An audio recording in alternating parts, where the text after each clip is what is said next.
Hello and welcome to another tier list thingy. I thought I'd do it in honor of one of my favorite games of all time getting a remake after 20 years. So congratulations, Thousand Years Door. I think I would celebrate by ranking one of my favorite parts of the series, which are the partners. So as you can see below, I have a list of the partners from both the original Paper Mario and Paper Mario the Thousand Year Door, and we're gonna rate them. It's gonna be a combination of general liking and combat use. Although I think in the end it's just gonna be, hey, I like this character. Put him in E tier. Speaking of E tier, no, not really. Our first person to select is Goombario. He's the first partner ever. In terms of design, he's just a Goomba with a hat. In terms of personality, he's just kind of a little guy. He's got a little bit of sass. So C is where I'm gonna put someone who's like standard. B is if they're better than standard. A is if I think they're awesome. S if they're incredible. D if they're below standard. And E if they're worse. I'm actually gonna put Goombario under D. I just don't care. He's just a Goomba with a hat. He's not that useful gameplay-wise. And there's a much better Goomba with just a hat later on, so he's going in D tier. Oh, I don't like how they cropped Koops. Sorry, this one's Kooper. As you can see, the first two partners stink because there's two versions of them in Thousand Year Door who are mostly better. Kooper, not Koops, has the color blue, which I like. I like his blue shell. He's a bit scrappy. The only reason I'm putting him above Goombario is that I like him better. But logistically, he's about the same as Goombario. He's just a standard Mario enemy, given a generic shonen protagonist attitude. And the color blue, I just realized they both have blue. That's weird. But that's okay. They get better from there. Bombette is great. You could tell she's a girl because she is pink. But like, her sass is a lot more personifying than Kooper's or Goombario's. Like, all the bombs want to hit on her and she's like, ew, gross, die. So like comes up more in character interactions. Goombario at least has his family to interact with. Kooper, I don't think has anyone relevant, and I can't remember him saying anything funny or good. Bombette, I like her design. I like her different little, what do you call it, like the wind-up key that all the bombs have. I'm gonna put her in B for Bomb, and also Bombette, and also for better than Kooper and Goombario. Parakarry. Full disclosure, I almost never used Parakarry in the original Paper Mario. As a kid, I could never figure out how to get his attack to work right, which is a me problem. But also, for his partner skill, it's kind of annoying. It's like, oh, there's a small gap I have to get across that's just slightly too wide for Mario. I guess I gotta swap out whoever I want, I'm using, which is probably, at the point, Bombette, and have him come out and then take me across and then put him back in my pocket. In fact, I think I explicitly remember a comic making fun of Parakarry having to be like put right back in the pants after being used. It's like, let me play with the other useless partners, and I think Goombario's in there too. He has the honor of showing up in both the first and second game, and aesthetically, I like his aviator helmet. He's a mailman and he sucks at his job. I'm gonna put him in C for Parakarry, even though I think it's spelled with a K. Watt's just a little guy, except I think Watt's a girl. Just a little baby in Shy Guy's toy box. Let's see, things I like about Watt. I mean, I like Watt. You're gonna find out. I like the way that you find her. She's being used by the mid-boss as like an item inside a lantern. She's cute. I like her defense piercing, so like mechanically she's good. She's basically required to beat the boss, which I don't think you can say about the other ones so far. I would say utility-wise, like, did finding hidden items and hidden blocks really need to be a partner? No, but God, she's cute. Let's put her there. Ah, Sushie. So as a kid, I really liked using Sushie. I liked that she had a hit all water ability that was really easy to use, because I liked hitting all the enemies. I loved that, and I don't think it's called Starstorm, but that's what it makes me think of, is Starstorm. That was the, like, third Star Sprite's ability that gives you. Or Star Spirit? I probably should have studied before making this tier list. Sushie's a nagging babysitter in terms of personality, which again is better than what Cooper and Goombella get. And she's more competent than Parakarry? Barely. She loses all the kids she's watching. Parakarry loses all the letters. Letters are inanimate. He has no excuse. She is definitely critical in the chapter she first appears. Her water attacks deal extra damage to the boss and the fire type enemies. After, I would say she kinda falls off, and her partner skill isn't as annoying as Parakarry's, but it's like, oh, guess I gotta bring out a partner just to go through this water section, and that's why she gets replaced by the boat folding ability in Thousand Year Door. I like her. I don't feel like she's worthy of being B tier, but we're gonna put her as the lowest B. Nasty. Sorry, Sushie. I like you, so I've decided to put you there. Ta-da!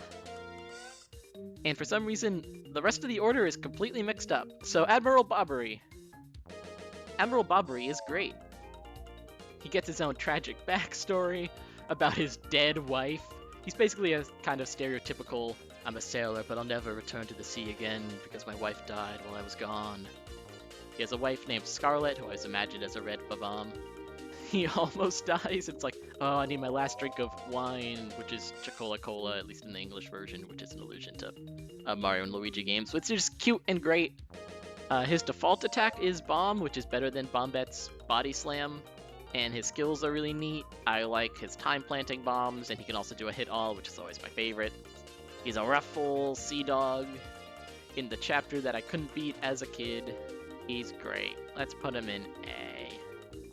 For Admiral Bobbery.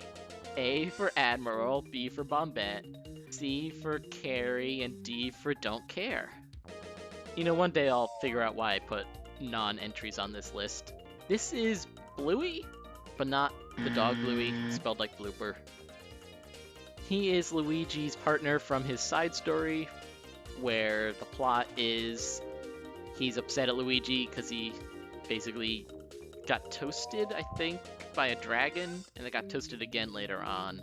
There's like a food theme with his partners. He's fun. I don't know why I put him on this list. Bottom of C. Madame Flurry. Let's start with the good things about Flurry. She is a very unique design and concept. She's kind of like a wind spirit. I personally imagine her as a Jin, like Robin Williams style. She has a very big personality. The game even makes fun of her for it by telling she crushes enemies with her stage presence, and by that they mean that she's big, even though she's a cloud. Who knows how that works?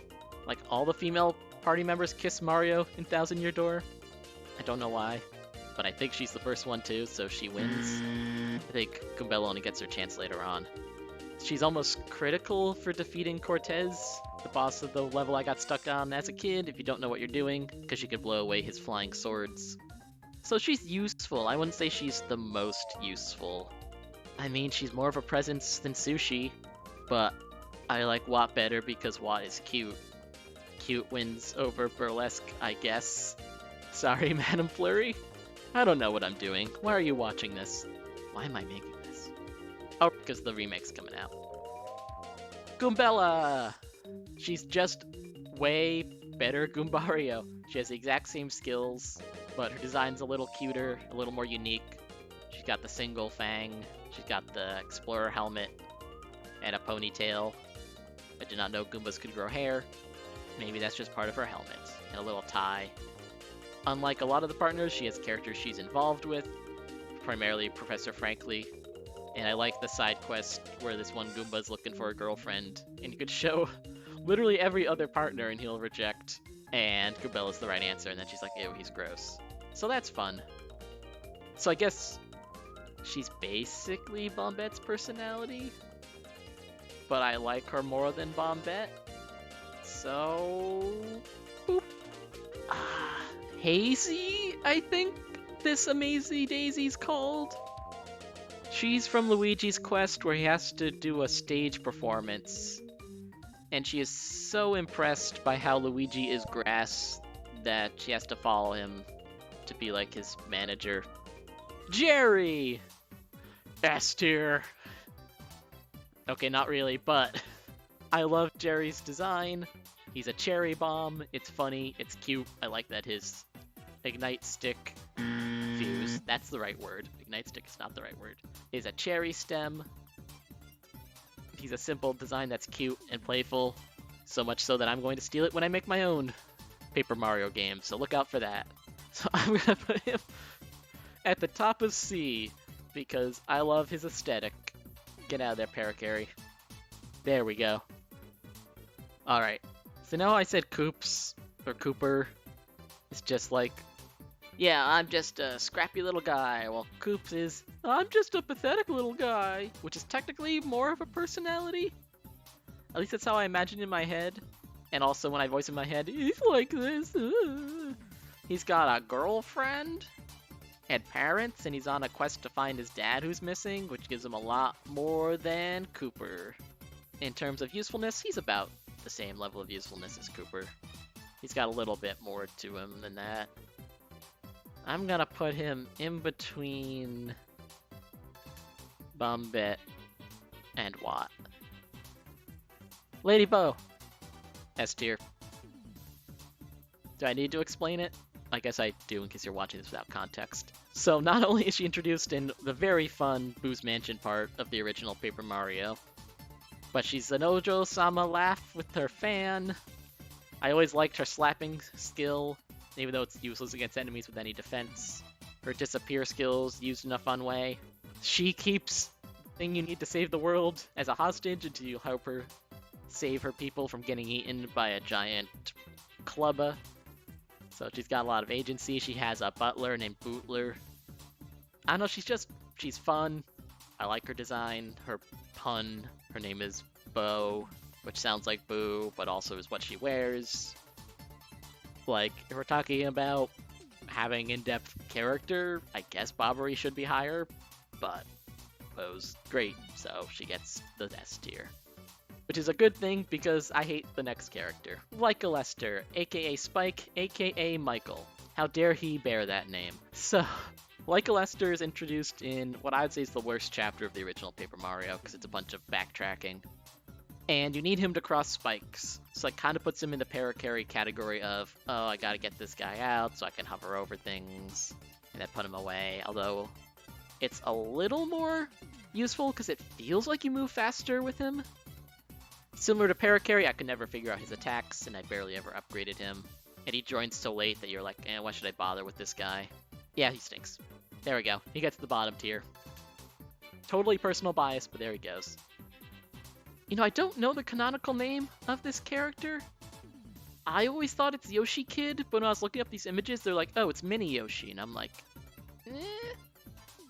So, I love Mini Yoshi.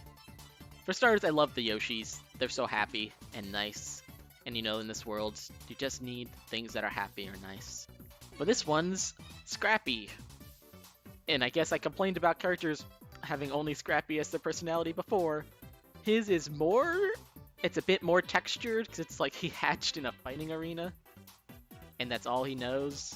And he's like, yeah, hey, I was just born, but I'm happy to help you beat up these giant spike guys. He's cute. He's the only partner with alternate forms based on how long it takes you to get to the point where his egg hatches from when you get the egg. And there are ones that are favorites. I like the black one. I've never gotten pink. I tend to get red. I think one time I've gotten the white one, and that one's a little weird. But all his different designs are fun, and you get to name him! My Pokemon nicknaming heart, it makes me so happy to name the baby Yoshi. And he's Parakarry, but then he's also a speed boost, so it's like, oh, you'll normally have him out just to move faster to begin with, which is what Parakarry needed to be useful all the time and not just annoying. His skills are easy to use, a gulp is very useful and cool, and then his multi-hit attack, I tend to like the attacks that hit multiple times, kind of like Lady Bow's. He gets the nickname the Great Gonzalez Jr. in the post-credits. I don't know how to gush properly about how much I like this Yoshi. I love him. Bow is definitely a better character, because this one's literally born when you meet him. We'll put him top of it. Miss Mowz. I do not like how this image got cropped. She has no nose. So the neat thing about Miss Mowz is A, you meet her way before you're able to get her as a partner. B, she's a thief. In fact, she might kiss Mario before Flurry gets the chance. I'll have to check on that. Mario kissing tier list when. She has basically Lady Bow's slap, but with some defense piercing, and she can steal items. I always get her, but I never use her. She's not quite as damaging as the other partners, but she's the only optional one. You get her through the side quest system, which is neat. I like that you get one of the little Mowzers as a partner, kind of like how I like getting characters who don't get a lot of rep as partners. There's a phrase in here somewhere. I like that you get to see a species in the first game, and then there's a partner version of it in the second game. Is I guess what I was trying to say. Because they're really cool in the desert level in the first game, and you're like, oh, these guys are cute and cool. She is more of an independent entity than any of these fellers. I kind of don't want to rate her higher than Goombella, but for the sake of consistency of, yeah, she's got character and backstory and she's fun. And I hear she's useful for the Pit of 100 Trials. I've never used her in it. That's all I've got to say. Miss Mowz is cute. She's a unique position in the game. And that's it. Next, Screamy! I forget Screamy's role in Luigi's story. Again, I should have researched before I did this. I think he's a temple guardian, and he's based on a beta sprite they never used. He's kind of a pile of whipped cream. I wish they went more into it. I'll put him in that tier. Torque! I like that it's a Buzzy Beetle. He's angry at Luigi because he crashed his cart in a race. Better than Screamy. And last place, Vivian. There you go, Vivian. That's where you belong. So, the great things about Vivian. I guess we'll start with mechanic-wise. I like all of her attacks. They're basically all really good, and they can apply a status effect, which not a lot of characters can do as much as she can. I think Koops gets dizzy. There's gotta be more. Yeah, so consistent status effects that just deal more damage, which doing one more damage in a game like Paper Mario is very useful. She's got a hit-all attack with an easy input. I think it's basically Sushie's input. She appears as an antagonist first, which is fun. You get to see her multiple times before she joins you. And, okay, I said Like Lester joins you in the worst chapter in the original Paper Mario. Vivian joins you in what could arguably be one of the two worst chapters, because there's a lot of backtracking. Didn't bother me as a child. I guess it would bother me if you told me, write a game design thesis on the 1,000-Year Door, but doesn't bother me emotionally, I guess is what I'm trying to say. It makes sense that she would join you. You're, the only person who was nice to her, so she joins you. And then when she feels guilty about it, she's like, well, you're the only person who's ever nice to me. She helps refine her sisters in the post-game, which is a little weird to me. My head brain is they're either made by the Shadow Queen or are the same species as the Shadow Queen. So I don't quite buy that Beldum and... is it Miriam? Were just mind-controlled-ish? Beldum's too abusive to not just be evil. But I guess now that her big evil plan's over, she has nothing to do. She's like, whatever. Just like that one guy at the end of Princess Mononoke. It's like, well, there's no use arguing with morons. Guess I'm done being evil. Oh well. I lost my train of thought of why Vivian's cool. Her ability, same as Bow's, but has additional cool effects like listening to birds, which are used barely. But there you go.